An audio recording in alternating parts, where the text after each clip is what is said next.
don't take everybody's word for everything. Don't read something and believe that shit. Try it out for yourself. Find out if it works or it doesn't work. And people out there, they're gonna say, oh, well, you're taking steroids. They're not bullshit. Believe me, the more you put into anything, the more you're gonna get out. The longer you train, the more you eat, the more you sleep, the better results you're gonna get.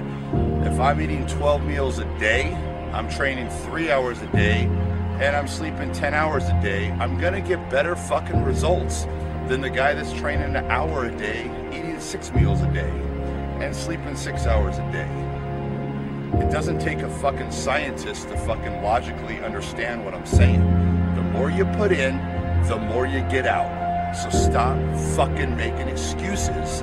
Get out there and do whatever the fuck it takes to reach your fucking goals.